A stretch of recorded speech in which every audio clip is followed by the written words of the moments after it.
When you go and speak on a stage or create content, are you looking to get something from the audience or give something to the audience? Who here gets nervous before they step on stage? If you are nervous, you're probably wanting to take something from the audience because you're wanting them to like you. You're wanting them to approve of you. You're wanting them to applaud for you. You're wanting them to say, oh, she was so good. That's a little bit of taking energy, and that's okay. We all have that. We want to be approved of. We want to be good. But the key to not being nervous is to only have that giving energy. The best speakers are not trying to prove anything to anybody. They're not trying to get you guys to like or applaud or yay, she's amazing. It's all about giving. Wow, you guys. I am so excited to share with you these recordings of the live power podcasting women's events that I had the pleasure of co-hosting with Kelly Roach. And I want to just preface this intro and this interview that's coming that these were live in person podcasting interviews that we did. So for our first speaker, she was our keynote. This is Jen Gottlieb. She absolutely crushed it. So this was really fun because this wasn't our typical podcasting episode. This was something that we brought 100 women together in South Florida. We did a live podcasting event. And then right now, what you're listening to is the repurposing of these speakers, of these panelists, of the Q&A, of the keynotes that are going to be on my podcast, Kelly's podcast, and repurposed across all of these channels. So if you weren't able to make it live in the room, now you have the pleasure of actually being in the room with us now post event to hear what these speakers said, the messages that they shared, and it was complete fire. So Jen Gottlieb is a good friend of mine, and she is also the expert when it comes to building your credibility, getting on stage, growing your brands, and becoming one of the most sought after leaders in your industry. So she was talking about being seen and authenticity, and this is such a powerful message. I know it resonated with me and all of the women in the audience. And before we jump into this episode, I just want to say a quick shout out to all of our sponsors that made this day possible, that were just absolutely amazing and so great to work with. We have Sudsies, which is our luxury tailoring and eco-friendly dry cleaner. If you reach out to them with code Sandi, you'll actually get a $25 gift card on your next purchase of your dry cleaning, your regular, they do carpets, they do dry cleaning, they do custom tailoring. Definitely reach out to them. They're absolutely amazing. I've been using them for the past 11 years here in South Florida. We have Tracy Lidd, who is also our MC, the School of Becoming. Amanda Ferreira, my personal fitness trainer. She was also one of our incredible sponsors. Natalie Zaguri from Zaguri Scott, personal injury lawyer. CPA on Fire, which were our accounting and financial services for entrepreneurs. Sarah Connell, Thought Leadership Academy. Jen Rogers, which is podcasting and how to get your message out into the world through podcasting. And Lev Jewelers, which is also, they were with us with Lev Media Marketing as well. So for all of your marketing needs, or to, get a nice piece of jewelry, or maybe you send this to your spouse and say, hey, check out those sponsors for Lev Jewelers here in South Florida. Also, big shout out to our video team who made this all possible. Alt Media, our DJ sponsor, DJ West, our food for the event, which was so good. Master Crepes, Drink Koya, which provided the drinks. And we just had such powerful women that were in the room, not just with these sponsors, but with our speakers and just across the board. So I know Kelly and I are so grateful that you could all join us in this event, and stay tuned because we have some amazing, exciting updates and events that are coming your way, and we can't wait to share with you. But this is the Jen Gottlieb keynote of our Women's Power Podcasting event. So without further ado, let's get into it. Hi. First of all, wait, I have a really important question to ask you guys. This is before we even get started into anything. I was sitting back there and I was really curious. How many of you ladies, and I asked this at your last brunch, consider yourselves to be an introvert? It's okay, you don't have to raise your hand. I totally get it. You can just look at me. Oh, okay. She's like, I am proud to be an introvert. I asked that question because whenever I go to things like this, I always want to admit that that's so me. And I know it doesn't seem like it, but I'm definitely the girl that goes to the thing but secretly hopes it gets canceled every time. But then I go and I get home and I get in my bed and I'm like, I'm so glad I went. Right? We're always so glad we went. There's always a magical thing that happens when we go to something like this, whether it is one friend that we made, one inspiring conversation, one cool idea, one amazing outfit suggestion, or a really gorgeous pair of shoes that you saw one woman wearing and you go and you grab them. And I say that because I walked in here and I was like, oh my God, I said, where's Ricky, my videographer? I was like, you got to stay here after I'm gone. There's so many women here. How many times can we get up give it up for Ricky, at noon and come somewhere where there's so many inspiring women that actually just want to connect with one another? So introvert, extrovert, if you're shy, if you're nervous, if maybe you feel a bit like, where am I right now? Take advantage of this moment, take advantage of this day. Do one tiny thing today that makes you uncomfortable. So my suggestion for you, since we're all here in this room, and you're gonna be here for, a couple of hours, led by these incredible ladies. By the way, give it up for Kelly and for Sandi. Is anybody up for a challenge, a dare? Raise your hand high if you're up for a dare of the day. Dare of the days have changed my life, by the way. So if you're down, what I want you to do, and I know this might sound cheesy or weird or whatever, but you can walk around and be like, Jen told me to do this, so I'm gonna do it, is I want you to promise me that you are going to go and meet someone today that you don't know, a woman here that you've never met, that you've never seen before, and you're going to have a deep conversation, go a little step further, take a selfie, post it on social, exchange social media handles. You've just made a new friend. Okay, we committed? Yes. So no matter what, you've left here with something. You're gonna leave here with potentially a new business bestie, a new girlfriend, a new someone to connect with, somebody that can refer you business. So we're good? Yeah. Okay, amazing.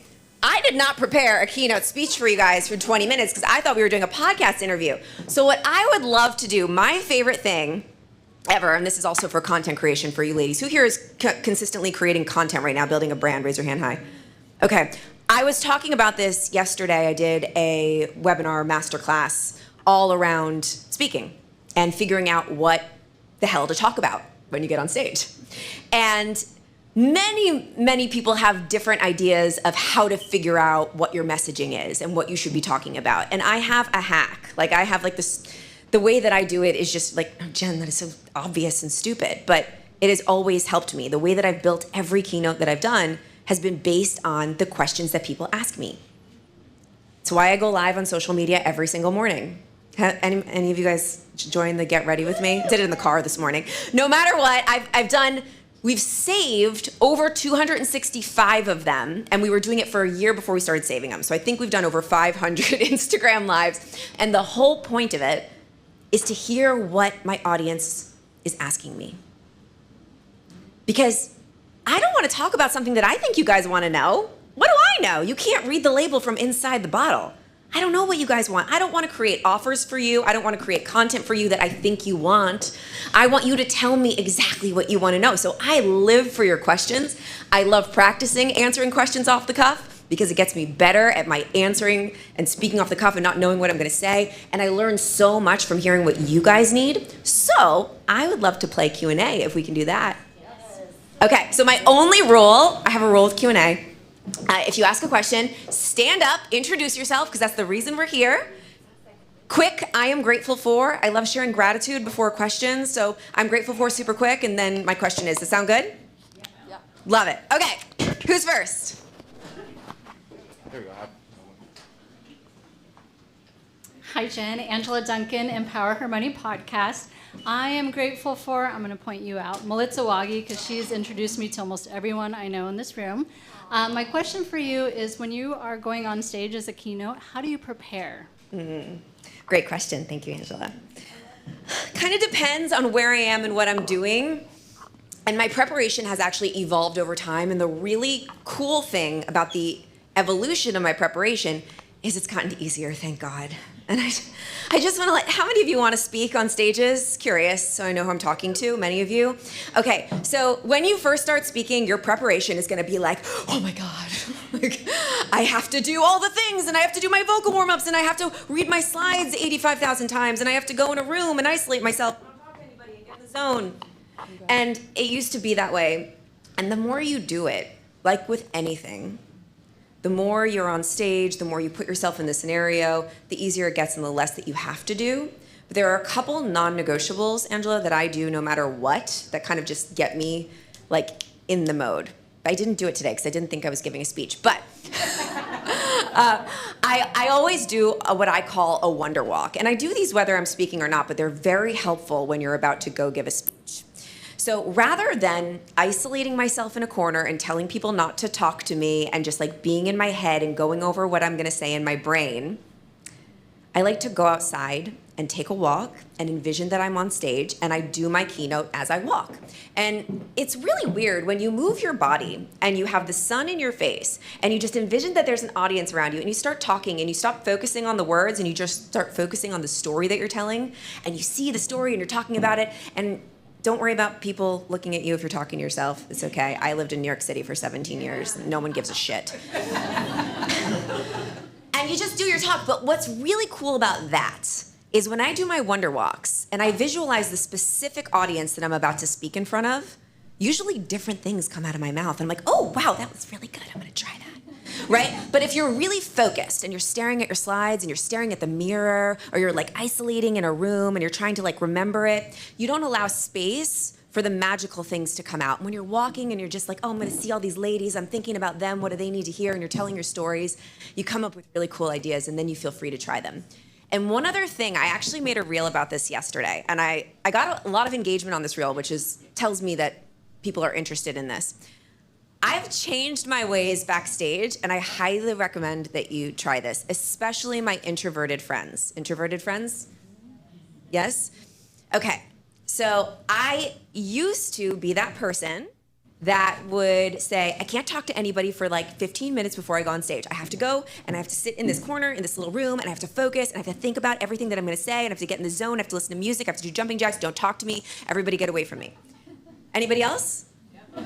It's okay. Yeah, we all do it, right? Okay, but the problem with that is I find that when I watch very charismatic, confident people with lots of energy, they walk into the room charismatic and confident with lots of energy. They're talking to people. They're getting warmed up in the room. If you go from, or I experienced this many times, and I can only share with you what I've experienced. If I go from closed off energy in my head, focus, focus, focus. By the way, there is nothing that you will memorize in that 3 minutes that you will actually remember on stage.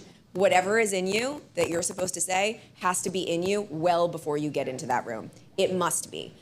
The only thing that you need to do is get out of your head. So I did an experiment the last couple of talks I did, and I'm like, I'm not gonna be by myself. I'm gonna walk around, I'm gonna talk to people, I'm gonna let go, I'm gonna bring everybody's energy with me backstage, and I'm gonna get onto that stage having already been talking to people, communicating, warming up my vocal cords, being energized, extroverted. Oh my God, you guys, so different. Because if you think about it, if you're sitting backstage alone by yourself, getting in your head, and then you have to go from this to immediately being on, that's a big transition. But if I'm just like bopping around, like me and Ricky, we're like messing around back there. I'm like, oh, I gotta get this camera. And I'm not thinking about what I'm gonna say, but I'm in that energy. And then I just step onto the stage. Oh, you want me to do a keynote? I didn't even know we were gonna do it. Okay, let's go. I'm already in the vibe. So if I could give you just to recap, 2 tips. I guess they both kind of go with each other. 1, that wonder walk, chef's kiss. It's so good. Do it the night before, do it the morning of, so helpful. And then 2, don't isolate yourself. Don't sit in a corner and try to get in the zone and focus. You know your shit. Walk around, talk to people, bring people's energy in with you, feel their energy. And then also, like, it's really cool when you can talk to a few people that are in the audience before you get on stage.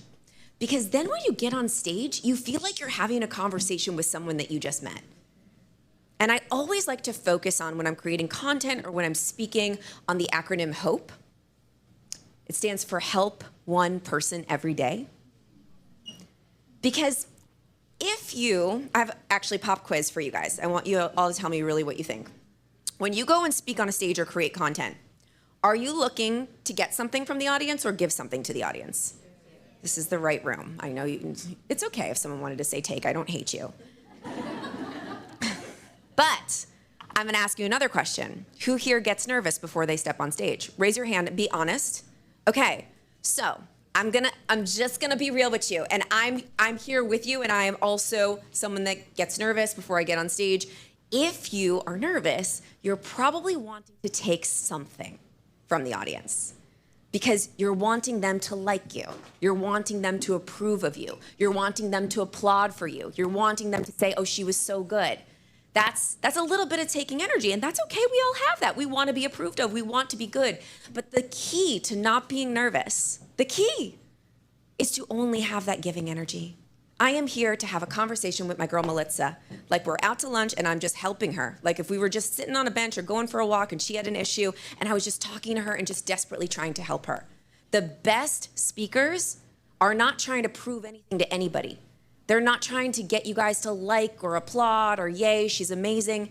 It's all about giving. And the ego that comes with like, oh, like me, please. And that's where the nerves come from. It goes away when you think about hope. Just help one person.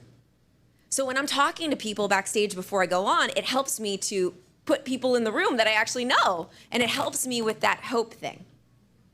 I have one more analogy. I'm gonna keep going because I'm gonna be late. I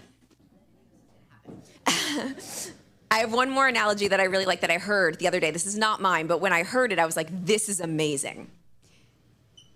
If I told you to get up in front of this room and the only thing that you had to do was to tell every lady in this room that they were about to get $1 million, genuinely, would you be nervous? No, right? That's your only job. You'd probably get up here in like your sweatpants and a top knot and be like, you are getting $1 million! And you wouldn't be scared because it's a gigantic give. So if you know that what you talk about in your content helps people, and you are genuinely just like out to lunch with a friend, trying to help them and help them solve their problem, it's in you. You don't have to memorize it. You don't have to perform it. You don't have to think about it. You can just get on stage and you can help that person. Thank you for your question that gave you a 15-minute goddamn answer. We have time? We have another one? Or we're good? Another question. All right, right there. Hold on. Thank you, Tracy. Hi, my name is Victoria Hajar. What am I grateful for? I'm so grateful for, everyone looks fabulous today. This is like eye candy. Everyone brought it today, so I'm very grateful to be here with all you guys. I have a question for you so I'm a strategic marketing consultant and fractional chief marketing officer for growth startups and scale-ups. And you've built an incredible brand, incredible business.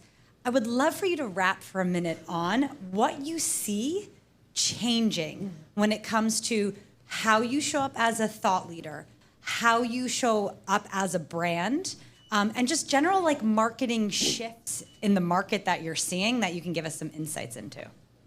Thank you. That's kind of loaded, so. I'm not a rapper. I wish I was, but I will share. If you tried. My husband would be so proud of me if I was just like, right, Ricky? He would be so proud.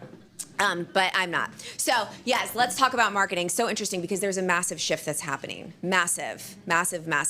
And I feel like there was a shift that happened maybe like 5-7 years ago that went from everything needed to be perfectly branded with the fonts and the filters and the Motivation Monday and Throwback Thursday, and everything had to be perfect.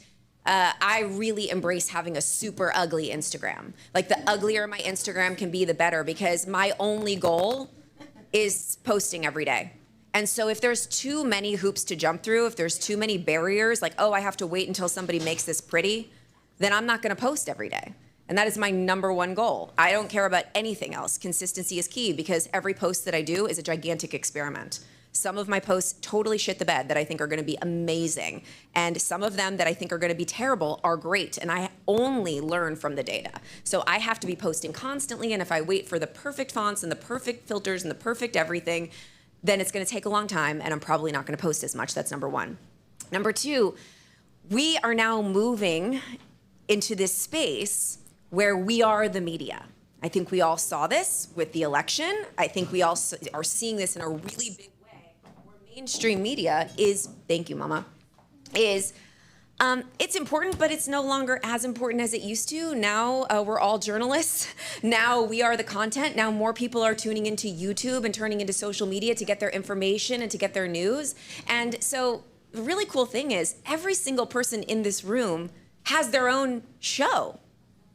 You have your own network. You have your own Netflix if you want it. Your YouTube can be your Netflix. Your Instagram can be your own magazine, your own brochure. Your podcast can be your own series, can be your own radio show. We live in the coolest time in the history of the world. And guess what, you guys? We can market our stuff and talk about ourselves and put ourselves out there and talk about our stories and sell our products where people that want it are watching and paying attention for $0. It's free. It's free, and we don't have to wait for someone to choose us.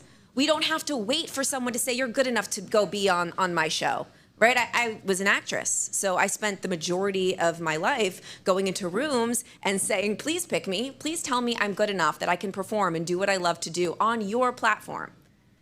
We don't have to do that anymore.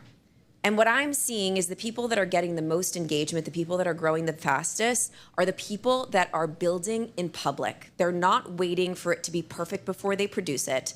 They're actually allowing the world to see them build their life.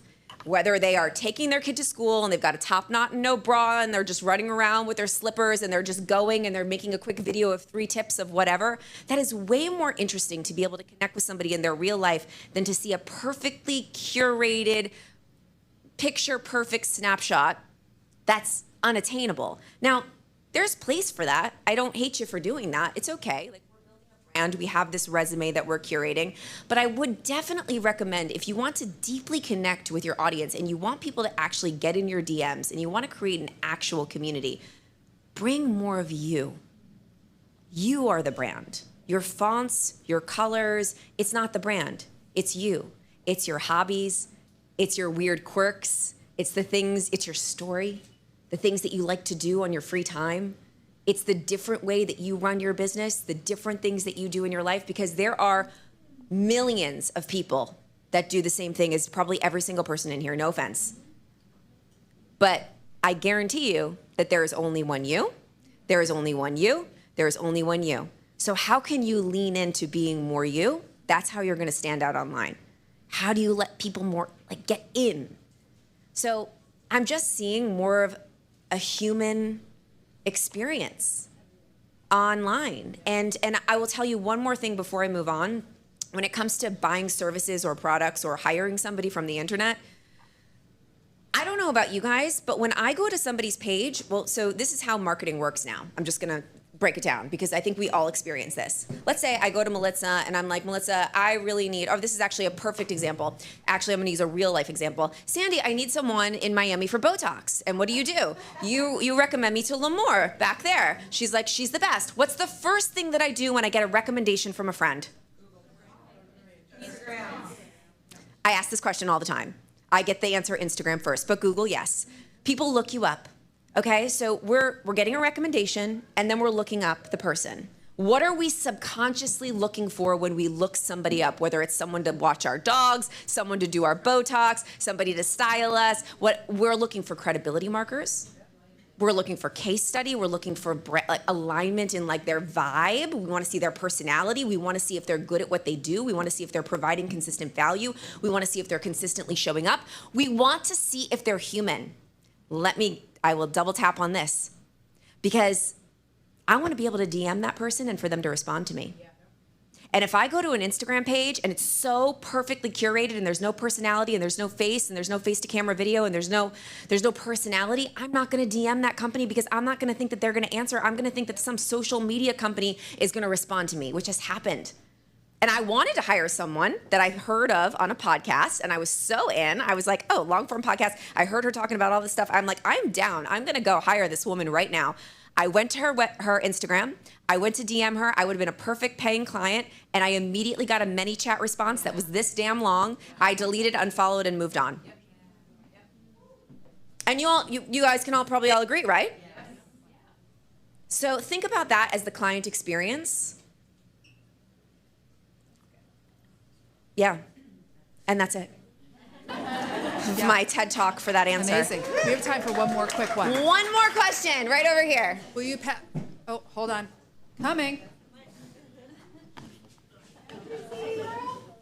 Hi, everyone. My name is Po Hung Yu. You can call me Po. I am a psychedelic and microdosing guide for visionary women leaders and an energy coach. And my question, my gratitude is for Kelly over there, Kelly Roach, because of Kelly, I know so many women in this room, and that felt so good to know that I have a community of amazing women. So good. So thank you, Kelly. My question, what's been on my mind a lot is around niching. And so I'm so curious, I'm not gonna ask you a specific question, I just wanna know what your thoughts are so you can riff on that.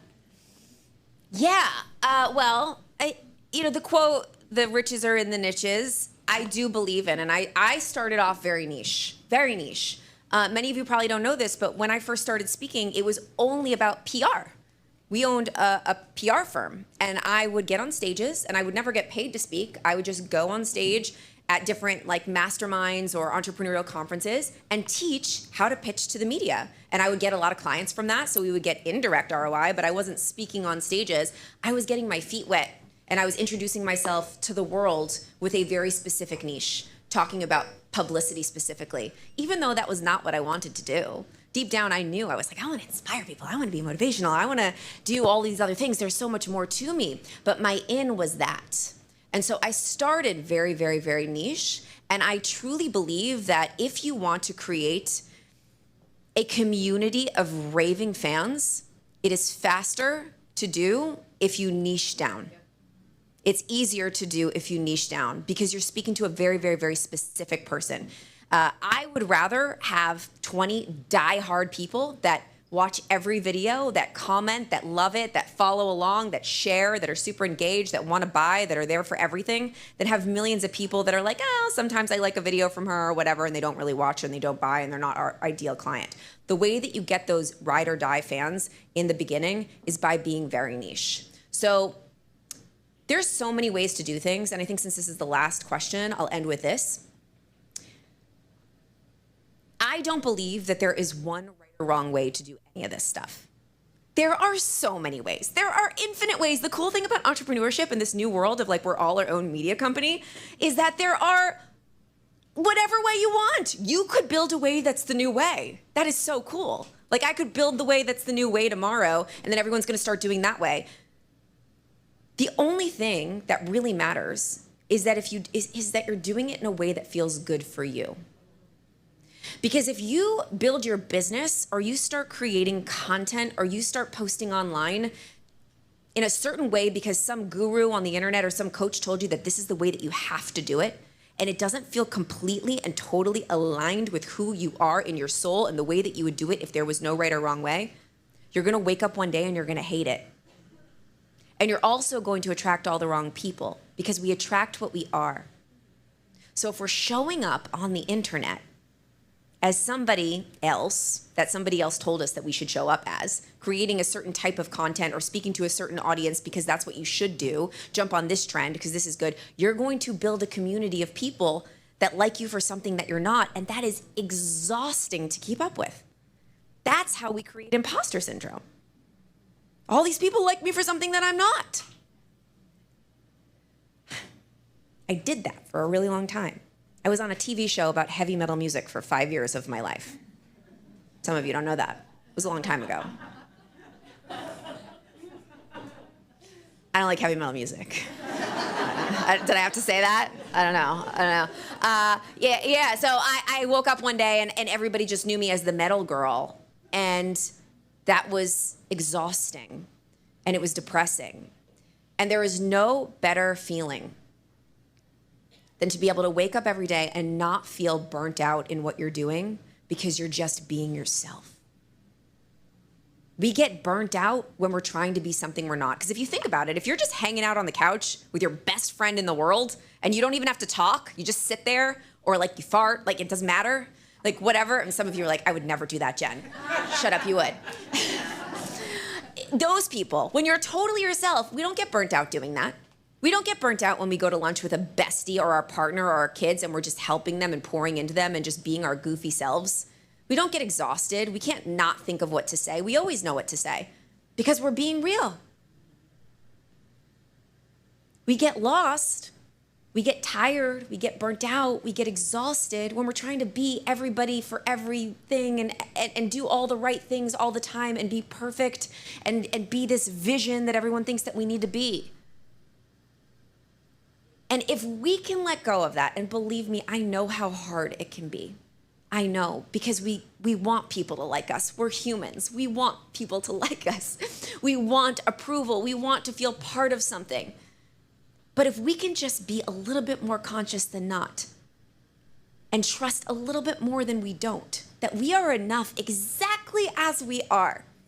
And if we show up exactly as we are, we will attract all of the people that are right for us, all of the opportunities that are right for us, all of the money that is supposed to be ours, all of the opportunities that are supposed to be ours. We will not get burnt out.